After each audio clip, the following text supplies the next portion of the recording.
All right, so we are recording now. Thank you everyone for joining us this afternoon. By all means, please utilize the chat room to ask any questions, interrupt us at any time. This is going to be super informal, so if you would prefer to unmute your mic and just ask Chad and I a question, please do. If everyone would like to go in the chat and tell us where they're calling in or where they're joining us from. And I'm in Lutz, Chad's in Dunedin. We've got a handful of board members, and looking at the participant list here, we got a handful of folks from all over the state. So please let us know where you're from, and let's get this show on the road. So Twine is a freeware tool. It's free. It's available to anybody. And it does some things really, really well. What I have always used it for is working on my interactive stories or my micro story learning, if you're keeping up with Aaron King. I like it. It's a web-based app. It can also be installed locally. And I use it for what I call choose your own adventures. So if any of you were children of the 80s like me, you had stacks of these books at home. You'd get to a point and it's like, go down a hallway or, open this door, turn to page 56, and all of a sudden you die.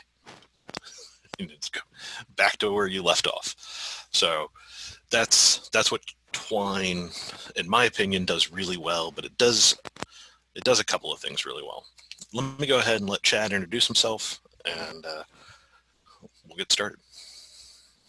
Hey everybody, thanks John, I appreciate it. My name is Chad Smith. I work over at Ultimate Medical Academy. I'm an instructional designer and a instructional developer. So I do everything from conception all the way out to builds on all my work. But yeah, I've been using Twine now for quite some time, and I utilize it to build out an interactive just like you would with Captivate or Storyline or something like that. The cool thing about Twine is it's very, very customizable, being that it's all HTML5 and everything that it outputs is all HTML5, which is really good. And then you can also integrate the XAPI into that, being that it's also so we'll get into that in a little bit, but just wanted to take a minute to say hi. And for those of you who don't know me, I'm Sean McGinty. I work now for Simplify Compliance as a learning and product engineer. And I already said what I use Twine for. So I use it for interactive stories, micro story learning. And with that, let's talk a little bit more about Twine. So Twine does a couple of things really, really well. I like it from a collaboration standpoint. I use it for getting my dialogue and, my interaction and my decision points correct. I plug it in. It's a HTML file. I can share it with anybody, and they can drag and drop it into either the web interface, so it doesn't require any installation, and see, my wireframes. So it's one of those things. It's free and super easy to use, and it doesn't require any technical skill on the part of your SME, and it's just a little easier to work with, in my opinion, than exporting out something from Articulate or Captivate into a Word document and sending it to them and having them make changes and then doing all of that. It does interactive stories, and when you look it up on their website or on the wiki, that's what they always refer to, is we do interactive stories and we do games, which they're interactive and stories and games are kind of the same for me. Chad, there anything you want to add there? I agree with that. Interactive stories and games are pretty much exactly the same. It's just the way that Twine, as you progress through their interactives, they try to set it up in a somewhat linear fashion so that whenever you decide that you want to go to the next step, it makes that link for you and puts you in that direction. So the way they built it out is whenever you're coding, you can actually use like the title of the next thing to go to the next step. So you like choose your own adventure, where it is, go to page 56 if you want to jump off the bridge, or go to page 47 if you want to climb down the ladder.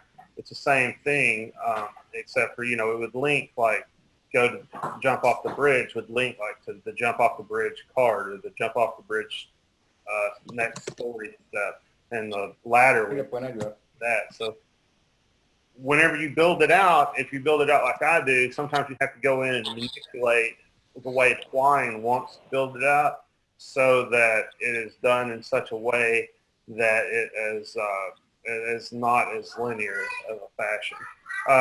And then the other thing with Twine, if you are working with Twine on your desktop, which you can, and you can just go to Twine right now, you can start building something out right in your desktop, and that's fine.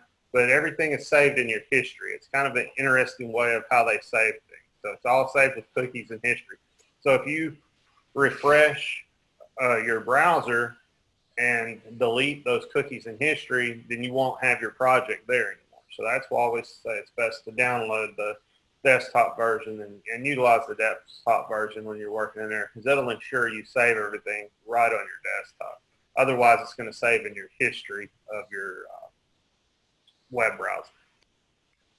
Yeah, that's a good one. It's the plus and the minus that you can run the tool from a web browser. It makes it super easy to work with your SMEs, but at the same time, if you have your browser set up to constantly wipe out your cookies and your history, or your organization has it set up to every time you close your browser that it clears your cache and all of that, you could lose hours of work. Not that I'm saying that's happened to any of us, but things happen. So I like the installed version. I also like being able to use it when I don't have an internet connection. So, Chad went ahead and built a quick demo for us. So I'm going to turn things over to him. Yeah, thank you. I was just going to say, instead of relying on your history saves, just go ahead and output it and just export whatever you've built, and then you can just drag it in to Twine or whatnot. So I'll share my screen with you, and then we will, we'll go over kind of what I built out here in Twine. Sean, can I get the permissions on that to share my screen real quick?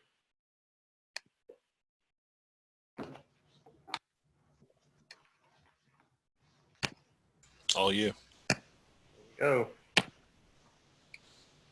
Okay, so this is Twine, and when you first open up Twine, this is what you get. Yours probably won't have any stories on it, but here's a couple of stories that I have in Twine. I was doing some XD testing with Adobe XD, where I was taking things and building it out in Adobe XD and then dropping that HTML into Twine, and that does work to an extent, but there is some trickery that goes along with that. So if you do decide to do that, just know that it's going to take some debugging and stuff to get it right.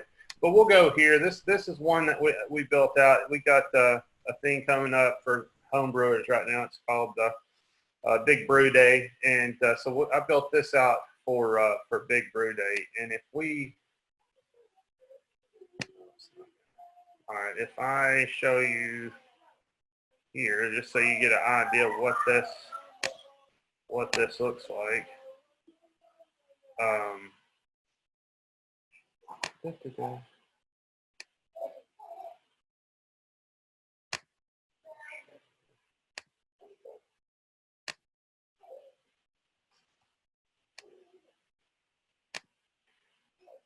right, sorry, having to flip back and forth on my shares a little bit. So what I wanted to do here is I wanted to build something that was more traditional, right, for like a authoring tool, something that was less of a walkthrough. So I did something very, very simple. This is all HTML5. Everything's built out in that. Usually Twine has this menu over here to the side, so I removed that menu going into the coding, and that was the JavaScript. So by adjusting the JavaScript, I was able to do that. When you come in, you can see there's videos. You can play the videos, so on and so forth, and it just walks the user through how to do these two different beers. And, you know, this one I was trying to just keep really simple. So you notice my buttons, I got next and back buttons on there. Generally, that would be named whatever your name is here. So it, like part 5, chill the water, right? That would be what it's named. But I wanted to make it more traditional, so I renamed all those. And I'll go into the code here in just a second and just kind of show you what I did to rename all those. And when you get here to the end, you know, you can go back through the recipe that you went through. You can go back through the other recipe. You can go here to an external link to learn more about what, you know, Big Brew Day is, and then it takes you here to that. So anyway, that's just a quick walkthrough of what it is and what we built there. So let's take a look at how we built that now that you kind of have an idea of what this is, because it's hard to explain, you know, how you built something when you haven't had the opportunity to show that. So when we take a look at it here in Twine, you'll see that you have your intro, you have your IPA, your blackberry porter, and then you'll see where it walks them through each of these steps for making each beer. There's the ending, and then the ending loops you back through if you want to go through. So you can see this is very linear. Now you can put as many links on here as you want. Like here we're linking here and here, but if we wanted to, we could link this to that down there, here, any of these we could link to. So you can see we can make it very complicated and as non-linear as we want to, or we can keep it in a very linear path. It depends on what we want, and you can give your users these options. So for our options, it was 2. It was either an IPA or a blackberry porter, and that was your options. So whenever we go in here and we look, you can see it's all HTML5. And I would like to say, oh, well, you know, you'll be able to do this without knowing HTML5 and how to code. That's just simply not the case. You need to learn a little bit of HTML5 and how to code to do this. The great thing is if you know anything about HTML, then you'll be fine, because HTML5 just has a few additional lines. And most of the folks that, I don't know, maybe I'm aging myself here, but I remember back whenever we had MySpace and we used to use HTML to manipulate that, and this is kind of how this works, honestly. It is like that. So if I go in here, I can see I have my just index file, basically. And this is where you put all your index file for each card that you're going to go to, and each card is a different part of your story. And then if you want to manipulate like your CSS, that's what's called a style sheet in here. So you can go into your style sheet and you can see this is blank when I started, all right? But we can go in here and you can see where I've manipulated all my CSS just so everything's the same color, so all my font families are the same, so that everything is just kind of going down that same path throughout my stuff. I wanted to add the JavaScript because I wanted to remove the sidebar. So it's just a simple, quick addition there to remove the sidebar. So that is, you know, that is basically Twine and how it works and what you have to do to manipulate things in there. If you were going to set up a brand new Twine, you would just come over here and you would just start a story.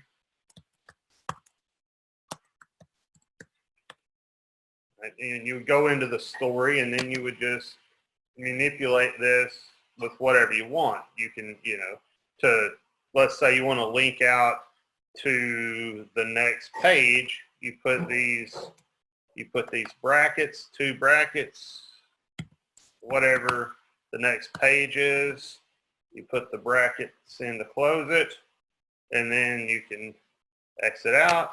You're going to see Twine creates that next page for you, all right? And it names it whatever you named it here. So you got that same functionality. Well, we moved back over to the story that we was looking at here, and we say, okay, well, how did we do this and then name these differently? Well, we put this slash in right here. So you have the exact same brackets that you would normally use. Then that slash indicates that you're going to name it whatever you want on this side, and this is where it's going to take you to on this side. Same thing. We've got the next button. We got our slash. That's where it's going to take us to. This is what we want the viewer to see. So we can manipulate anything, any way we want in here, just by simply using code. And that's the great thing about it, is that you're not bound to any restrictions. Anything you can think of, anything you can imagine, you can code out in here. So when it comes to HTML5, CSS, and JavaScript, those are probably the three easiest coding languages there are. And as a instructional designer, ITS, whatever your role is, I suggest, jumping in there and taking the plunge and learning those, because it's going to make you a lot more valuable to your position, whether it's in the company right now or the next company that you go to, if you know how to manipulate these things. And once you start learning how to manipulate this JavaScript, now you can transfer that over to Captivate. You can also transfer that over to Articulate. So all these things that you learn in here, you're also able to transfer over whenever you go into another program that we use for authoring. Because everything we do, honestly, when we're authoring, is building websites. I mean, that's pretty much what we're doing, and it's all web-based interface that we're manipulating. So when we get done with this, and we wanted to test it, we would just hit play. That would play it, which we've already done that. And you come here to publish file. You click publish file, and it just will let you name it whatever you want, publish it wherever you want, and save it. And that's it. It's done. So just to show you this, we will name this. We're not seeing the publish window, or at least I'm not. Okay. So let me see. I'll tell you what I'll do. I'll share my ugly desktop with you, and you guys can see all the junk that I have. It's okay, man. We all have ugly desktops. Oh, I like mine.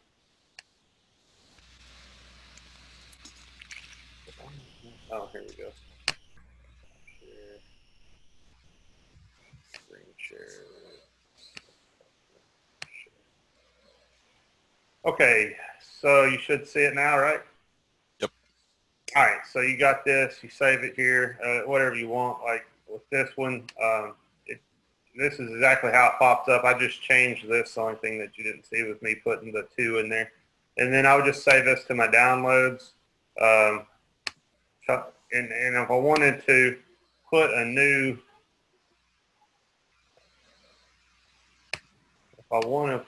thing in here, then what I would do is I'm going back to my home page here, and I'm just going to take my HTML5 output, and I just drag it in here. And that's all you have to do. Once you drag it in, it'll prompt you if you want to replace anything, so on and so forth. And then you'll have it there to be able to go in and manipulate, which that was the one that we did. So, and also you can see here, it's going to be the same output there that you had before.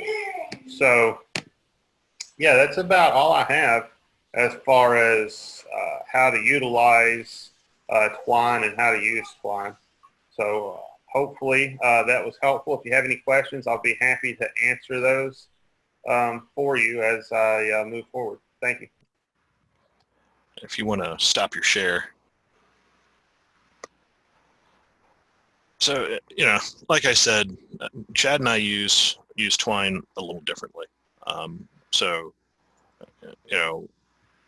Chad's building, actual content in there. And for me, I'm mostly working with subject matter experts in it. So I'll come in here and I'll create a new story, and I'll call it whatever I want, whatever I'm working on. So in this case, ATD Suncoast demo 2, and I'll add it. And because I'm not building my actual module, in here at that time, what I'll do is I'll come in here and I'll just work on my dialogue. So come in here, I set my welcome, and I can make my decision points. I'm not doing a ton of HTML code in here, so it's welcome. You have arrived on your new job site, and then I throw in my decision points. So brackets, so it'll link to an existing or create a new passage for me. Find here, super.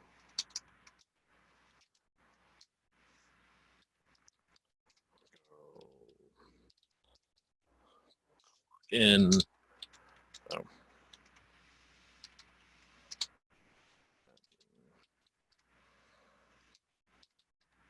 10 o'clock.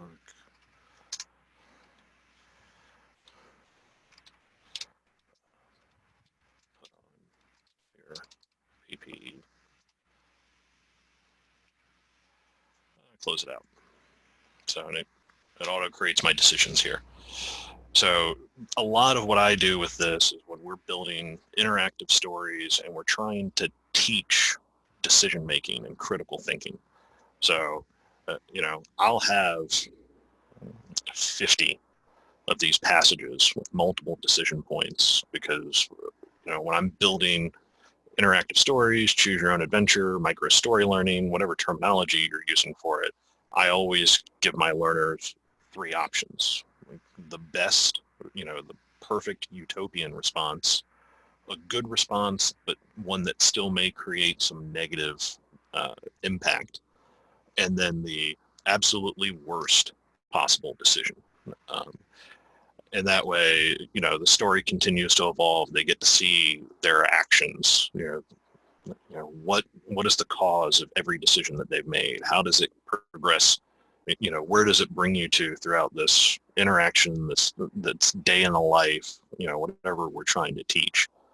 And then I'll publish this and send it to my subject matter expert, and they'll look at it and they'll go, no one ever says this, that's not the right terminology, everyone's a little gruffer, everyone's a little more polite, and we try and get it perfect. And then I'll go, in most cases, develop the actual story in something like Go Animate and export each one of those little vignettes out and either put them in a rapid authoring tool like Captivate, or if I want to take the time and I want to build the code, I'll come back in here to Twine and code in to pull in each of the video files and put the decision points and all of that in there. But 9 times out of 10, I use this strictly for working with my SMEs, and then take all of the logic and all of the dialogue and the decision points and all of that and build it out in a rapid authoring tool. And that's the difference between how the two of us, use Twine, within our workflows. Let me stop this and go back to, there we go. So questions, it's a free tool. There's not a support structure or client success managers around it. So what questions do you guys have? Please go ahead, either type them in the chat or unmute yourself. We said in the beginning that we were going to keep this kind of light and not so formal. Yeah, so the reason why you put it into something like Captivate is to make it SCORM compliant or LTI or XAPI or something. There's no ability with Twine to do that? No. So Twine comes out straight as an HTML file. So for me, hosting everything in an LMS, I put them in a rapid authoring tool for SCORM compliancy. Could I build it, in Twine and publish it as a compliant XAPI file? Yeah. I think Chad's going to be able to speak to that a little better than I am. but my decision is, use this to work with my SMEs and then get a SCORM package out of my authoring tool. Okay, yeah. Correct. You can get a wrapper, and you can wrap with a SCORM wrapper or an XAPI wrapper, depending on what you want to do. And then when you do that, you can utilize it in the authoring. You can utilize it in the LMS of your choice that way if you're looking to track everything. If you're not worried about tracking, it's a great tool to host anywhere. You can host it on GitHub, just anywhere you would host a website. You can host it, and then you can send your learners there to go through it. So you could always add in JavaScript so that you could track who took it, so that they would enter their email address or something like that when they first came into Twine, and click the enter button, and then that would be sent to your email or house, somewhere where you would go, and you could pull that file down from the internet, and you can see exactly who took it without it having to be attached to an LMS. So that's great for use whenever you're contracting, like whenever I'm working with smaller companies that don't have a lot of money, they don't have an LMS, things like that. They want to develop out their sales force. So I might build something out in Twine and then host it on a free hosting service for them, like GitHub or even Google Docs or something, and then have then figure out another way to find who took it and how they took it. And I will say, like, if you're looking for a simple SCORM packager, and I mean, by simple, I mean, great GUI interface and, just plug and play your files in there. JCA Solutions, they build a lot of tools that all of the LMS companies use to make their LMSs work. And for $100, you get their packager tool, and you can drop in all of your raw HTML files in here and package them together. It is almost identical to the SCORM packager that comes with Captivate when you want to take things that you built outside of Captivate and turn them into a SCORM package. I was gonna ask that. So we use Rusticy's packager occasionally, but you suggest the JCA over Rusticy? I'm not going to suggest either over one another. Both of those companies build components that every LMS company uses. I know folks at Rusticy. I know folks at JCA. I think the pricing with JCA is probably a little cheaper. Okay. And I got turned on to them not that long ago, and it wasn't for their SCORM packager, but it was for, where is it? They've got this simple video SCORM packager where you just take an MP4 or whatever, and you can package it as a SCORM or XAPI package. And I know, for all of us who have used rapid authoring tools for taking a video that someone's like, I need this video in the LMS and I need it to be able to track. And, you've got the LMS that doesn't have a video streaming server, that doesn't track video like YouTube or something else. We always throw it on a slide in a rapid authoring tool and publish it as SCORM. This is so much faster, and it doesn't mess with the aspect ratios. It keeps your video pretty pure. It just gives you the reporting functionality that you would expect from an e-learning module. So that's how I got turned on to JCA. And it's so since then I've kind of dug through some of their other tools, and it's good stuff. They're not a sponsor. That I'm not trying to tell anybody not to use Rusticy and use JCA instead. I found one of their tools that became a huge time saver for me, and I've kind of been digging through the rest of their product library when the need arises for me to have something that is like a single-use tool. So that's where I'm at with that. Yeah, and if you're looking for a drag and drop method for just to quickly wrap something in a SCORM package, another one is iSpring, and iSpring will actually wrap your PowerPoints, your Word documents, PDF, MP4s, anything you could think of into a SCORM package and provide that to you. I want to say that is also a freeware tool as opposed to the JCA solution, which is $100. Am I right on that, Chad? Because I know iSpring has a free and a paid version. Yeah, I think you get a free version that is somewhat limited, or you can get the paid version. Okay.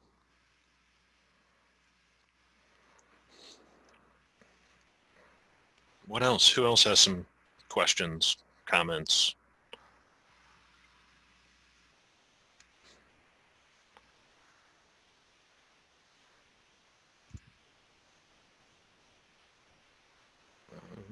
It's quiet.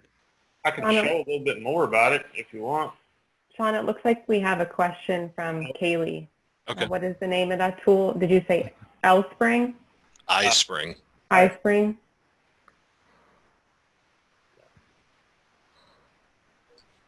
Let me see. I'm going to see if I can find that name of the actual tool for you real quick. Yeah, tell me which. I'll pull it up.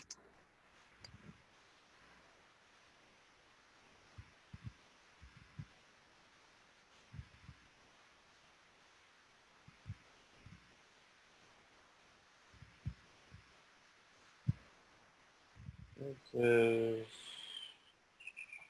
it just their authoring suite? No, this is one.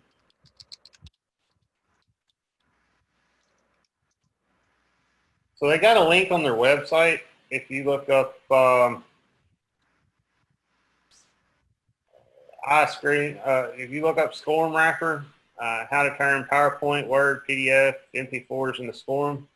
That's the name of it. They got a link on there where you go download the zip file. Then when you download the zip file, they got instructions that you can go through, and you can. You want to share that link in the chat? Whatever you're looking to wrap.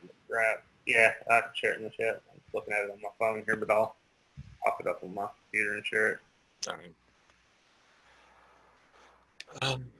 Anything else? We have a question in the chat. Do you have an example of how to drop Twine into GoAnimate and how that works? So you can't drop Twine into GoAnimate, but what I do is I just copy and paste my dialogues that I have set up into GoAnimate. And what I do there is, I put in my dialogue, so it's the dialogue for my characters on the screen, and then my decision points, because I'm normally taking that video and moving it into another authoring tool, whether it's coming back into Twine, and you see these here, when we play this, even if it's just raw text. That's the other thing I'll do with this is I can take this, and I've got a straight interactive HTML file. It works great if all you're doing is trying to do some knowledge reinforcement on a follow-up to your existing training, and you want to push it out for cell phones. So, you've got all of these vendors who sell reinforcement software that pushes out, via text messages to all of your learners. You can build something in Twine, and it's super straightforward and easy. And you can push it out, goes to everybody's phone, they go through the decisions, and, you do whatever you want, and it requires zero coding. You guys saw me type this out. I did this, no HTML, no Java, no CSS, and I can host this file somewhere and send it to everybody on their phone.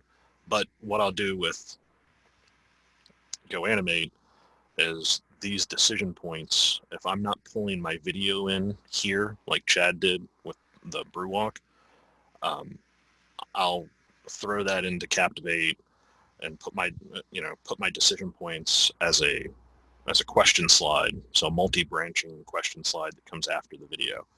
They make their decision, and it goes to play the next video that I've built out in GoAnimate. So it really is kind of developing across multiple tools in that scenario, but you're going to do that regardless. So. And it really is good for that. If you're building something very fast and it's going to be text-based and it's going to be walking them through steps and so on and so forth, or it's going to be having them make decisions as they try different things. It's a great tool for that. The one thing I would say is, if you're building something that is mobile and you want it to be mobile friendly or whatnot, you have to make sure that you delineate inside your code that it's responsive or it won't be responsive on Twine. So that's not hard to do. It's just like a few lines and it's done. So it's just something to think about. What the interesting thing about it is, if I was going to use Go Animate or something like that, I would put that inside Twine instead of trying to put Twine inside of that product. Or I would use Character Animate probably more than anything. Create an MP4, take the MP4, house it somewhere else, then drop that MP4 in there, and then they let them walk through it with those video scenarios that way.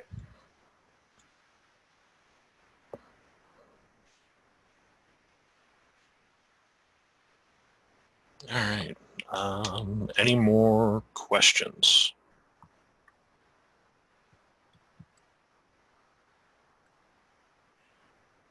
You can unmute, type it in the chat. Yeah, so the recording of the video Yep. is going to be posted on the website? Yes. Okay. So, and, we can keep going through with the questions, but, I'll make sure everyone's got access to the slide deck. There's some great items here as far as, link directly to Twine, the beginner's guide to Twine, the Twine wiki. And, because it's open source, we've got a pretty active community in L&D for playing with open source tools. There are a ton of plugins for them. And one of the ones that I kind of like is SugarCube for adding, imagery without, I'm not a graphics designer. And, my raw HTML, CSS, and JavaScript coding is a little rusty. So, they've got some plugins that do some of that heavy lifting for you when you want to bring in some media items, and SugarCube is one of those. So it allows you to kind of speed up your development, especially if you're just going for an interactive kind of story. And then, because not everyone is, as good with their HTML and CSS and Java as Chad, I definitely put in a beginner's guide to HTML and CSS. I'll tell you a little trick, all right? There's nothing about HTML and CSS you can't Google, copy, and paste. Yeah. Honestly. So, it takes some reiterations and playing around with, and to get it exactly the way you want it, it takes a little bit of time, but that's like that with anything. If you're working in Captivate or anything, you're going to have to, spend time to get it exactly the way you want it. But I think the thing about Twine that makes it interesting for me is the customization that you're able to do on it is far above any other authoring tool that packages the HTML for you and gives it to you, because you're actually writing out that code yourself. So, for instance, let's say you go to a website and you like that website, you want to use it for inspiration. You can just simply, right-click or control-click on your computer, and you can go in and you can take a look at the website's code. You can pull that code, copy and paste it into Twine, and then you can manipulate it the way you want it to be. You don't have to, rethink things, but it'll do anything that CSS, HTML5 can do, which is anything that you see on the web. This is what you're talking about right here. I'm actually wondering if we need to do some kind of CSS, HTML little mini intro with you, Chad, one of these days for the chapter. I think that's a fantastic idea. It's not hard. This total beginner's guide to HTML, CSS is much better than anything I could do, because you go through and watch that, rewind it, and play it over and over again and get it just right. And that guy is really good and knows a lot of what he's talking about. And by the time he's done, you have so much information. I forget his name. Sean shared that with me, and I went and watched it, and I was like, this is wonderful. And then he gets in depth, too. He has varying levels. So after you've watched the beginner's level, if you want to keep it going and move it to another level, you can. Yeah, it's, what's his name? Oh, Adam Hammond. So, And he's an English professor, so he's not even computer science. So I like it because, well, he's an English professor, so the writing is very well on an instructor's guide, as opposed to when you see a lot of the computer science guys that are putting code up there and teaching you how to write code. They leave some things out every now and again. So this is written really well. It's kind of quick and easy. But no, if you guys are interested in kind of more beginner or introductions to some coding, let us know. Whether it's Chad, whether it's another, member of ATD, Suncoast, or whether we go outside and we find someone else to come in here, like a Alex Salas.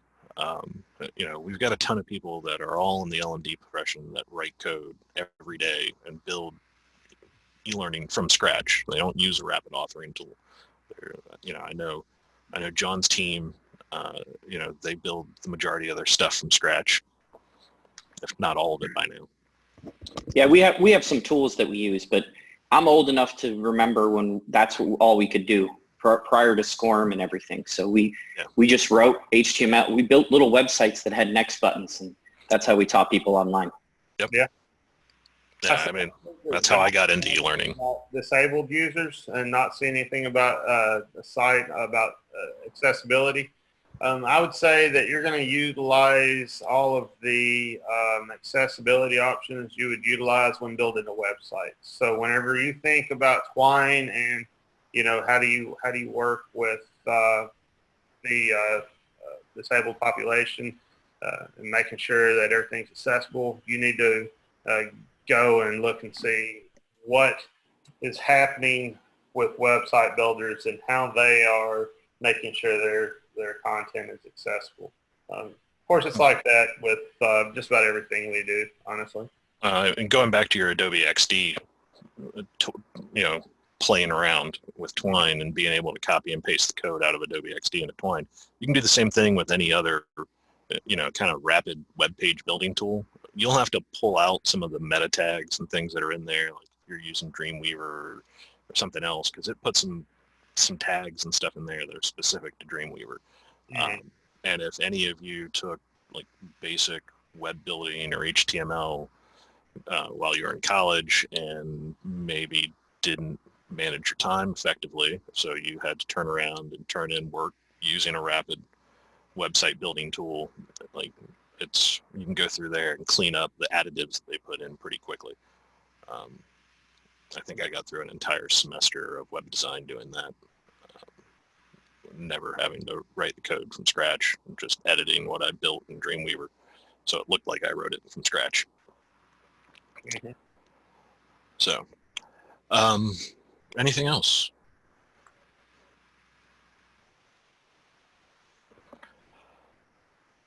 All right, let's see. We have... Hey, Sean. Yeah. Gloria in the chat also said that there's a really helpful resource called Make Your Own Twine Games by Anna Anthropy. I don't know how to say that. That is helpful for working with Twine. Well, awesome. That's cool. Yeah, no, I hadn't heard of that.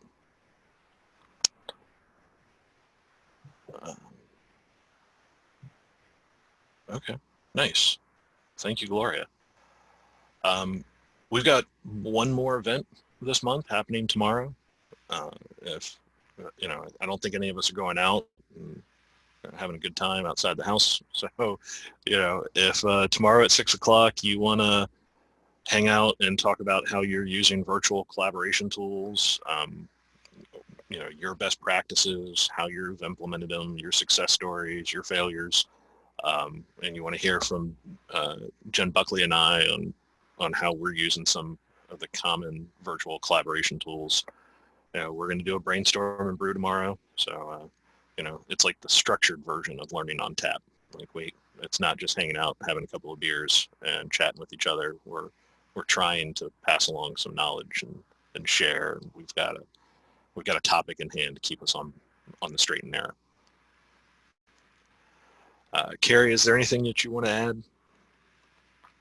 Nope, I don't think so. Just check out the website and follow us on social media if you're interested in attending any other events. I do see there's one other question. I don't know if anybody, John just was asking if there's any experience with disabled users. I don't know if that was addressed and I missed that, but. Chad brought it up a little bit. Chad, do you want to cover that again? Yeah, no, I was just saying you'd want to use best practices for building websites for disabled users. So if you wanted to have alt text for an image, you would code that in. There's ways that you code in alt text and you would code it in. It's pretty easy. If you just look up accessibility, website development, you'll find a lot of people talking about it and how to do it. And I would just follow those guidelines because you are building a fresh, brand new website when you use Twine. All right. All right. I threw up our current May events. I'm sure we'll add a couple because there's no Brainstorm and Brew up there. And while we're all stuck inside, we're trying to do something at least once a week. So, hopefully people show up tomorrow and give us an idea for what our next Brainstorm and Brew will be. With that, if nobody has any other questions, we've got 12 minutes left, and I'm happy to give everyone a little more time for their lunch or go back to whatever they were doing today. Thanks, guys. Great job. Thank you. Appreciate it, John. Thanks for the overview. Hey, anytime. Yeah, it's very helpful. Appreciate it. Anytime, Ken. Thanks. Always here if you have any questions. All right. Thank you, everyone.